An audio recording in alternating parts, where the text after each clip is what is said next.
Hello, everybody. My group and I are going to take you through our presentation on this week's chapter titled Managing Integration. We're going to be looking at effective coordination and information sharing within organizations. So here's just a breakdown of how our presentation is going to go today. We're going to start with the brief introduction of our team, and then we're going to start off by introducing the topic of integration, moving on to different types of interdependence and coordination methods. From here, we will touch on facilitating information sharing, knowledge transfer, and communication, moving on to clarifying responsibility and accountability, and lastly, touching on responsibility plotting and role negotiation. So myself, I'm Tyler Sartor. I'm currently in my last in-class semester of the degree program. I'm actively looking for a co-op within marketing or PR for an OEM, and I'm hoping to gain some experience and insights as to if this is a career path I intend to pursue. I'm going to pass the mic on to the next speaker here, Luke. Hi everyone, my name is Luke Schmidt. I'm also in the fourth year. I'm currently working in the sales department, but I do have a very keen interest in financial service management. So we'll see in the next coming years what will happen. And Carter. Hey everyone, I'm Carter Matheson, and I'm also in fourth year doing the business degree program of automotive. And I hope to start in retail once I'm done school at 400 Chrysler, as I'm working as a sales assistant there right now. But yeah, I'll give it back to Tyler Sartor to go over the first point we have. Okay, so starting off, we're going to take a look at the importance of structure. Structure in the text is referred to as the dissection or separation of the organization into operating units, divisions, functions, corporate center groups, and so on. This essentially is the breakdown of an organization, helping highlight each section of the business and the responsibilities and relationships with each other. Having the idea of what parts of the company do what and how they interact with each other is only half of the story. This is where integration comes into play. It helps provide a guiding principle of how these different sections are to interact and share information with one another. Integration helps provide insights to coordinating different departments on achieving desired results and a unity of consistent effort from all parties. Structure provides a baseline of the capabilities of all the different departments of an organization. Structural integration, therefore, provides the requisite coordination of structural parts and information flows among the parts. Essentially, what this is trying to explain is that no strategy will be successful without careful integration between different business units within a company working on a collective goal or outcome. Now, touching on the importance of integration, an example that is related to our studies was seen in 2012 by GM when they announced a reorganization of the company that would centralize key functions such as marketing, purchasing, and product development. The CEO at the time, Dan Akerson, stated that the purpose was to attack the long-entrenched, decentralized regional authority that had created fiefdoms that mitigated against cooperation. He was hoping to create a more nimble and effective company. His plan of integration was intended to centralize global functions to improve the communication and coordination across the fiefdoms. Dan faced many hurdles in his plan, including a strong culture favoring decentralization. Centralization sometimes results in less nimble and slower response to regional needs. The balance between centralized control to achieve integration and regional needs and adaptability will have to be carefully handled. This brings us to the topic of what critical issues or steps that managers must confront to take to achieve effective integration. Some underlying questions that are going to be answered throughout this presentation that provide insight to these steps that must be taken to achieve effective coordination information sharing are: firstly, how interdependence affects the choice of methods to achieve effective integration and coordination. So the first issue on interdependence needs coverage because it defines the arena or setting within which integration or coordination takes place. How to foster information sharing, knowledge transfer, and communication among individuals or organizational units responsible for strategy execution, and how to clarify responsibility and accountability to ensure that the right task is done and effectively integrated to execute a strategy. The second and third issues are especially vital to making strategy work according to numerous managers mentioned throughout the chapter. The fourth issue, dealing with incentives, will be discussed next week in Chapter 6. So the first issue relates to strategy execution efforts.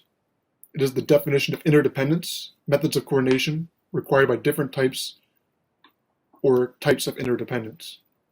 Managers sometimes use the wrong integration methods. They are either under or over coordinating, both of which can affect costs and execution results. There are three main important types of integration found within organizations, starting off with our first one here, pooled integration.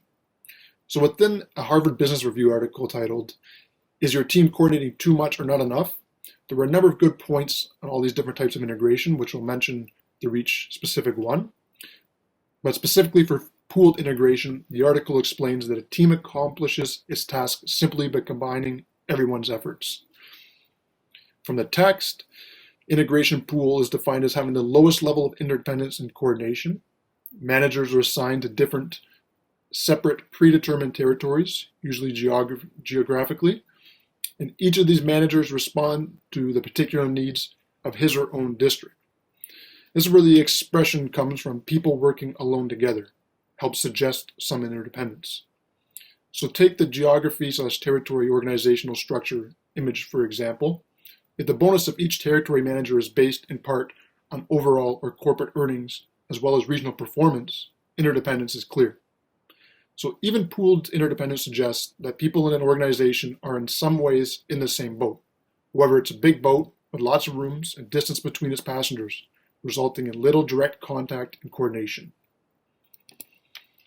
The second form of interdependence is called sequential, and the Harvard Business article explains sequential independence as team members who rely on each other in predictable ways for the flow of information, work, and decisions. When we're comparing this to pooled interdependence, it reveals that the cost of failure is higher in sequential. This is because in a pooled case, each district office acts on its own. A problem in firm A does not directly and immediately affect firms B or C. Additionally, routine communication and coordination is not required on ongoing operations. Sequentially, interdependence is different.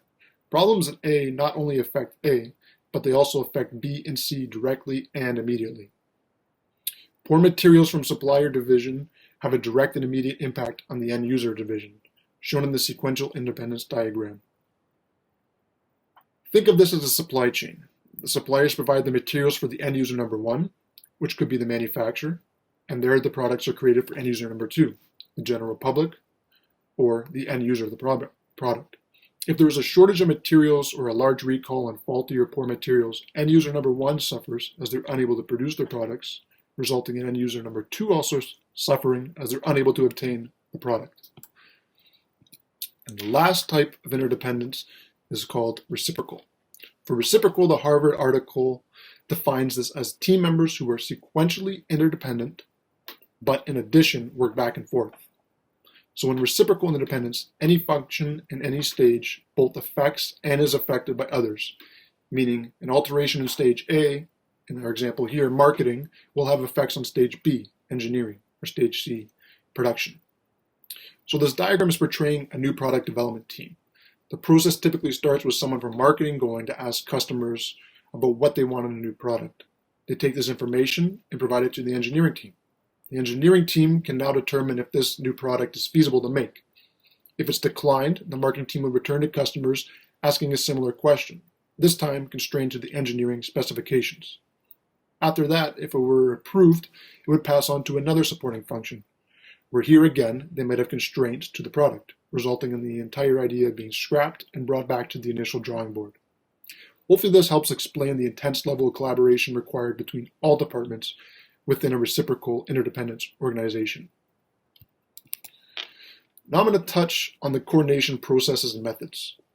The following table presents the methods of control used for coordination or integration.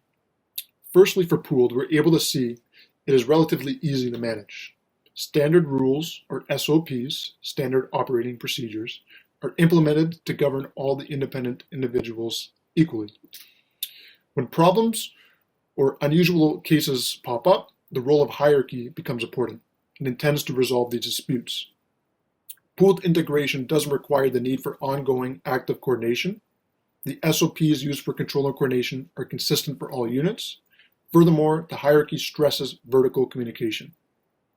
Managers within pooled interdependence are faced with two tasks: ensuring all SOPs, rules, or routines used for control are appropriate and consistent, and maintaining open communication channels vertically so that exceptions or problems can move up the hierarchy and be handled quickly and effectively. These tasks are common across all organizations. Managers need to monitor them carefully to ensure they are functioning as designed. Now, the second coordination process, sequential, requires quite a bit more coordination and integration. Sequential integration is firstly more costly, requires more time and resources to be devoted to the task. SOPs and hierarchy are still play a role. However, more complex issues may arise when focusing on coordination across the value chain, as in the case of vertical integration. Extensive planning and scheduling is required around flow of work and materials. Poor planning or scheduling can lead to task interruptions and conflicts. Managing transactions and lateral transactions of work from unit to unit is central to sequential interdependence. Tasks and activities within units are important, but so are the linkages between adjoining work groups.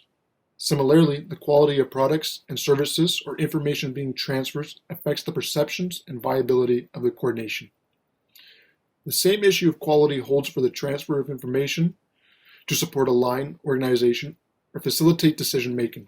Essentially, poor information sharing affects coordination, operation, and results.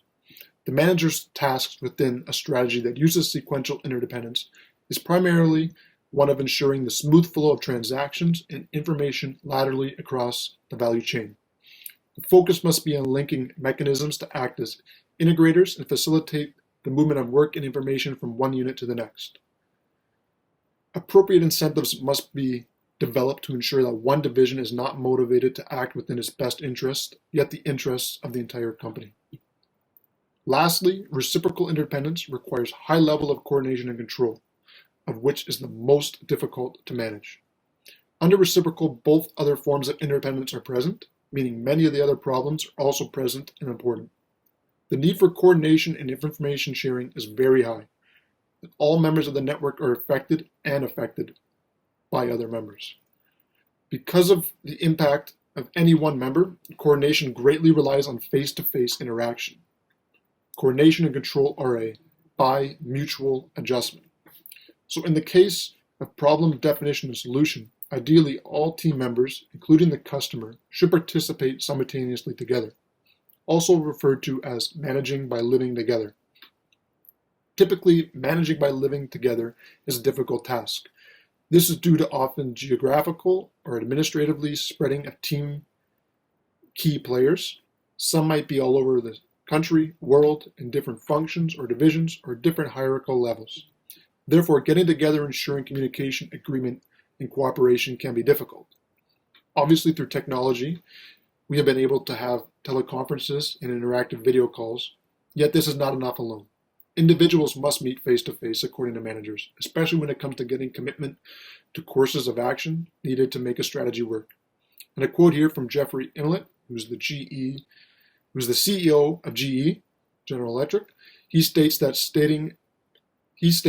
seeing people in person is a big part of how you drive any change process. So that's it for me, guys. I'm going to pass the mic over to Carter now. Thank you.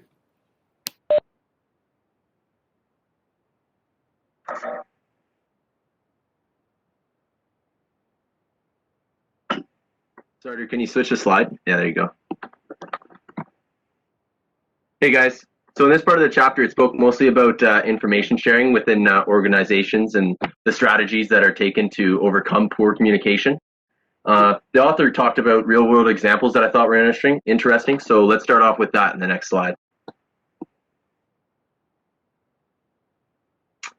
So the author first examined a well-known consulting firm called McKinsey, who has very complex business practices. And I watched a video to get a better understanding of McKinsey and what they do. And basically, they're a team of information facilitators who prepare statistics and PowerPoints for consultants to share with clients and customers.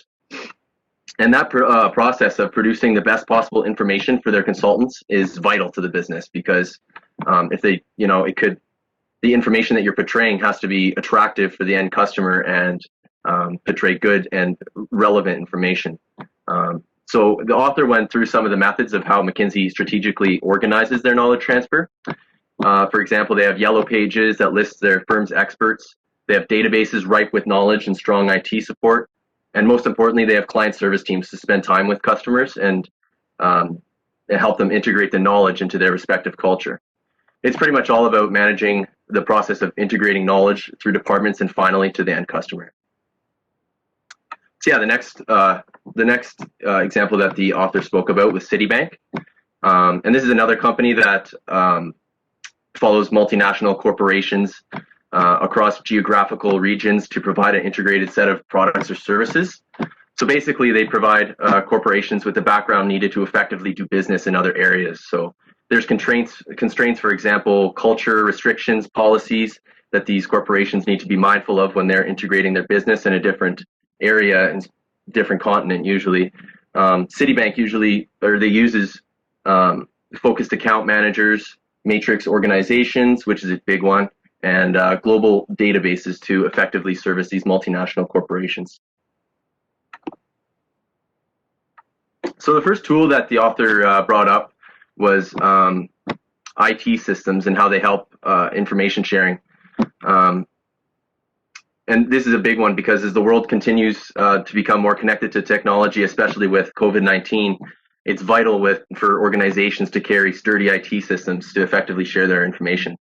And in McKinsey's case, they have IT systems and a core database of knowledge that is provided to consultants with knowledge and information to integrate to the customer.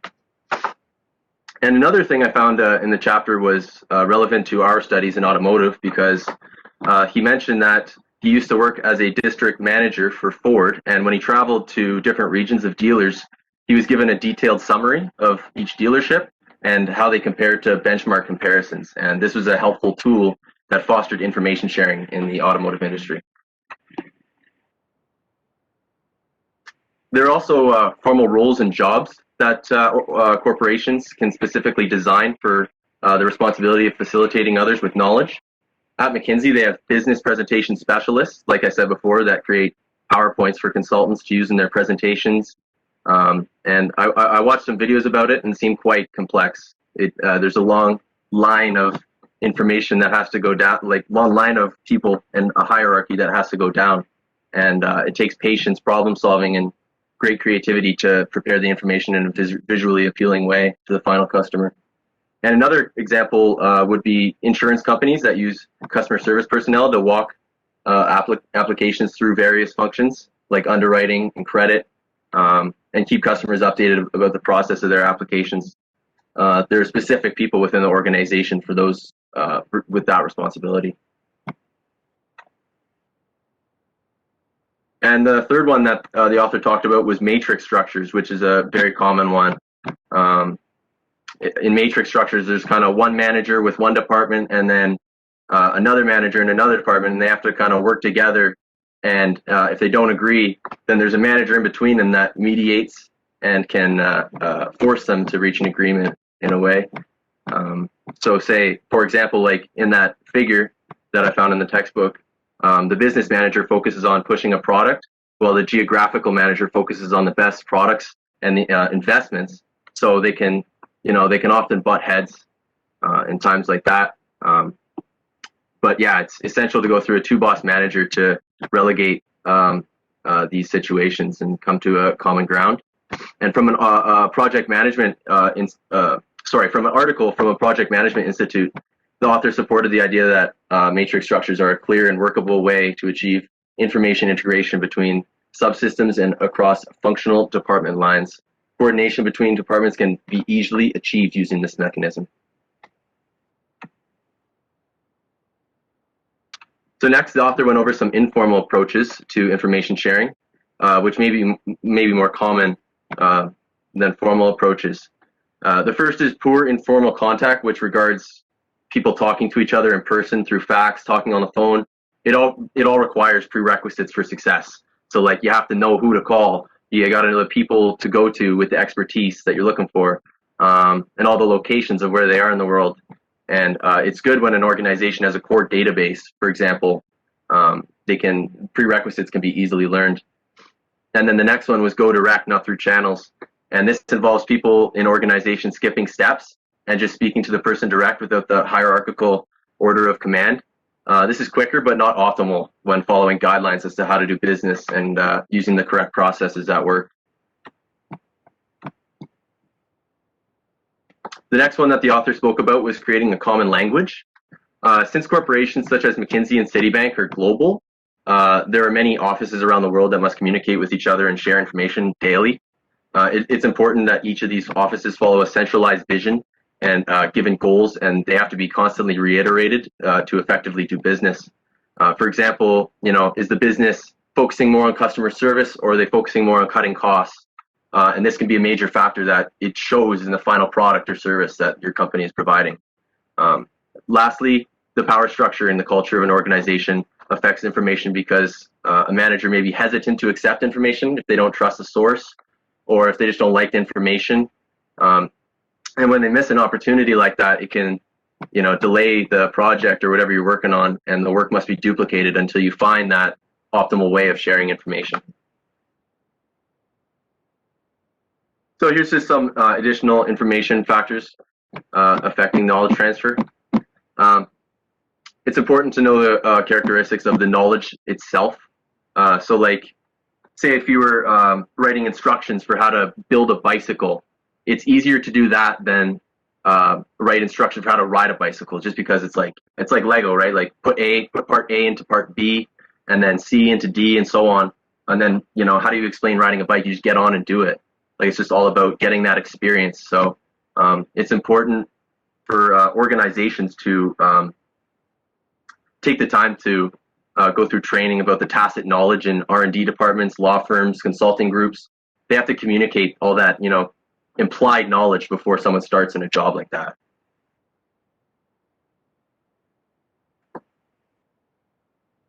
The next point the author raised are the characteristics of the source of information. So, like, is the source trustworthy? Has it been used previously by us? What's the motivation of the source? And the author wrote about a company that he knew that no one trusted their marketing department. They were so focused on furthering their own agenda at the expense of other subunits that, and then it grew worse when marketing was given responsibility for new product development and modifying the current products. They didn't really know the benchmarks for the numbers in production, and they had to sell production on the whole new ideas, and production they had to shut down production lines and run tests on these new products that they were creating that marketing thought was going to turn a huge profit, but they were over exaggerating, and they actually incurred a huge loss. And production, they had some serious problems afterwards, and they could have suffered permanent damage if nothing was done. So it just goes to show how important it is to examine the information before you use it, and don't trust marketing with something that production could have done. So the next one is the characteristics of the recipient, and this is also important, as sometimes who is receiving the information will reject it because they don't trust the source, or they feel like their own way of doing things is better. Like I said earlier, this can be costly, and the work often has to be done twice in order for people to be working towards a common goal. And the author also spoke about absorptive capacity. And this is important as it reflects an organization's ability to recognize new technologies and implement them into the organization. So this is important, especially in today's world, because we're always getting new technologies involved into life and into business eventually. And if organizations don't keep up with the times and technology, then they could fall behind and inevitably incur losses. And finally, the characteristics of the context is very important. So you could have all these systems put in place to have more efficient information sharing, but you got to have everyone on the same page. You got to have policies, responsibilities, and guidelines. Everyone needs to have a collective vision and a team-oriented culture to succeed in using these formal and informal approaches to information sharing. But yeah, I'll turn it over to Luke for the next subject. Alrighty, so the next subject in our chapter, Managing Integration, is clarifying responsibility and accountability. It's also one of the last aspects of structural integration. This aspect is essential to much of what managers do and is vital to making a strategy work. Individuals must know their roles. Unclear responsibilities and accountabilities can result in negative efforts when related to making strategy work. I found this in an online source, actually. It's stated there, it says that the nature of the obligation that one party has to another, so like the role, legal, ethical, and moral responsibility, the responsibilities and accountabilities that arise from decisions, actions, and behaviors, and how these responsibilities differ from constructs that define responsibility. So now on to my next slide here that we have pulled up already. So the graph you see there, if you've taken project management, it's a very, very familiar graph to you. It's known as a responsibility matrix or an RACI matrix. It can very much be tailored to fit any organizational's strategic goal. And I'll explain a little bit more in depth of how something like that works and how it can be used. So this process helps identify interdependence and assign responsibility and accountability for tasks or decisions. Responsibility plotting and role negation techniques have been used successfully by many organizations and their management teams. And the first step in this process is to identify your goal or outcome. So as you see on that graph, you see all the project tasks. Those are going to help you get to your goal or outcome. Those are important tasks. For anyone who has, like I said, taken this looks familiar. We used a different matrix than the one that's in the textbook. I just wanted to show you guys kind of that the one from the textbook wasn't as filled in as much. This one's a little more filled in. It's a little more interactive, I felt, with all the colors and everything. So like I said, it's a responsibility matrix. It helps organizations define a clear understanding of who is responsible, accountable, consulted, and informed for a project and strategic tasks that need to be completed. So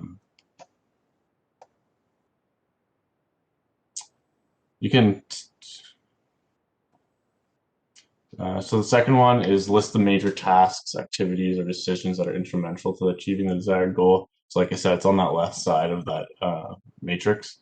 And it's going to help identify the people who are important to the outcome or goal, highlights, and who might be called upon to complete certain tasks that are outlined in the task column. The tasks listed are typically the key attributes that need to be accomplished to reach your ultimate goal. And number 3 there on the right, it's defining the different types or degrees of responsibility. So that's the RACI acronym. The R stands for responsibility, the A stands for accountability, the C consulted, and I informed. And how you can use these. So R is that person is, go back one more, starter. So I'm still back on 3 there, guys, sorry. R is for individuals that have some responsibility for the task. A is the individual who is ultimately accountable for that task. And C is the individuals that need to be consulted before making a decision. And then I is the individuals that need to be informed throughout that decision process. And then to number 4. All managers participating in the process to fill in the matrix by assigning what they feel are the appropriate responsibility codes for the individuals listed below. So in the matrix, it's going to show you the just going to show it earlier. The names, positions are displayed at the top in the matrix with the appropriate task assigned to each using proper types discussed in the step before this one, step 3. For the matrix, this matrix that I used in this one, the product owner is accountable for 6 out of the 10 tasks. That's going to change to whatever your goal is. That's going to depend on what your goal is. And in this case, the agency is responsible for almost all of them. The textbook suggests that the matrix should be filled out privately first to avoid any excessive groupthink or arguing amongst employees. So the managers do need to do the due diligence to assign the proper tasks to the proper people. So the next steps are going to be steps 5, 6, and 7. These ones go very hand in hand, and so that's why they're on the same slide. I'm going to discuss them together. Step 5 is everyone involved is to be assigned to a group where they will take all responses and they'll put that into one single matrix. After step 5, each group will present their matrix to show their disagreements among all the groups. And then step 7, once all the disagreements have been reviewed and acknowledged, groups will then separate and come up with one ideal matrix for each. And then number 8, my next slide here, is create one responsibility matrix from the different group presentations. So managers will create the final one derived from all the other ones that the people involved made. That's going to be used by the organization to accomplish the goal or the outcome. With this step finalized, the work of the responsibility and role negotiation is complete. And so you see number 9 there. I added this one. It's from the textbook. It's the company that is used in the example in the textbook. They added the 9th one. I thought it would be helpful to add as well. And it's basically just saying this manual or handbook became a source book laying out what should be done by whom and when for the new product development or your strategic goal, right? As well as who was responsible at every step along the way. And just to finish up on this topic, we have the summary. So there's the different types of interdependence that rely on different methods or processes of accomplishing the integration strategy for strategy execution. Managers are able to follow the suggested organizational structure when designing methods for integration or coordination. Strategy affects structure, which will determine what type of interdependence is involved. It also helps to define the coordination methods that are important to making strategy work. Stated in the text, this chapter is considered many of the formal and informal factors that affect communication and knowledge transfer among these responsible for making strategy work. Managers have a batch of formal methods at their convenience. They include databases, IT processes, formal roles, matrix structures. Informal methods are also able to aid in the functioning of formal methods to accomplish the information and knowledge transfer. And then finally, responsibilities and accountabilities for key decisions and tasks must be clear and understandable. Knowing what individual is responsible, accountable, consulted, and informed about tasks that are important to the success of the goal are vital to the strategy execution process. Managers who focus on these three takeaways presented will be able to generate structure and integration methods that assist in strategy execution.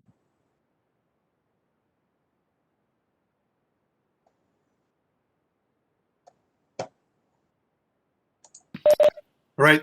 Thanks for listening to our presentation.